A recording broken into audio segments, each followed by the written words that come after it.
Virtual reality created by computers or digital technology.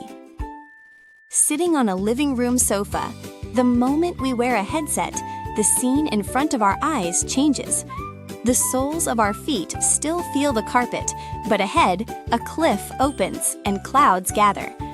The brain senses danger, the body remembers safety. In that gap, VR creates the experience of having entered. Virtual reality is a technology that uses computers and digital tools to create an environment like the real world, making users feel as if they are inside it.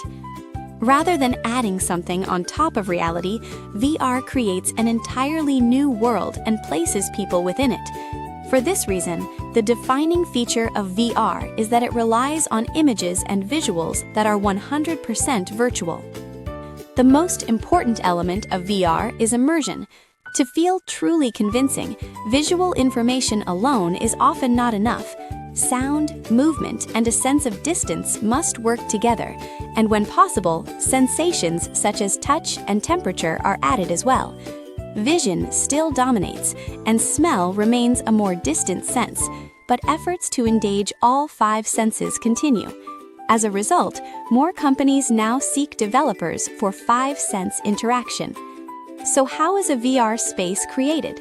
Creating a VR space resembles building an invisible stage first, then layering sensations one by one. The process begins by planning the world to be created. Spaces and objects that support that world take shape through 3D graphics. Forms receive color and texture, and viewpoint, distance, and movement are designed together. A sense of being there emerges. Finally, sound and interaction are added, completing a world that does not exist in reality, yet remains fully experienceable. One of the main fields where virtual reality is used is education. It allows easy access to information and supports self-directed learning. For example, when VR is introduced into physical education classes, students can experience activities such as archery, bowling, and golf. Activities that are difficult to conduct in regular classes can be experienced like a game. This scope continues to expand into training programs for drone operation, aircraft maintenance, and automobile driving. VR is also used in therapy. Phobia treatment is a representative example. VR therapy helps patients gradually face fear-inducing objects in a virtual environment, allowing familiarity to build step by step. For a person who fears dogs, the process may begin by seeing a virtual dog from a distance, then from closer ranges, and eventually progress to simulated touch. Because the environment is virtual, the risk of real harm is reduced, and therapists can control the situation more easily. The session can be stopped at any time and repeated as needed.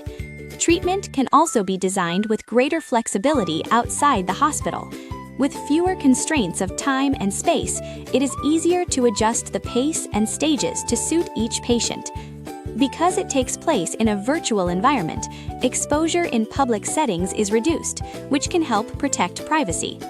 Thanks to these advantages, recent studies report that VR therapy may help alleviate symptoms of fear of heights and social anxiety.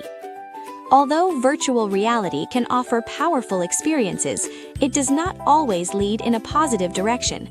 Prolonged exposure to VR screens can cause dry eyes, headaches, and dizziness, and it may also lead to addiction to VR content or difficulty adjusting to real life. Excessive immersion in virtual worlds can further result in reduced communication in the real world and dulled senses. Virtual reality is not a world that replaces reality. It is often closer to a safe space for practicing how to live better in the real world. As much as a door opens into the virtual, the strength to step back into reality is also needed.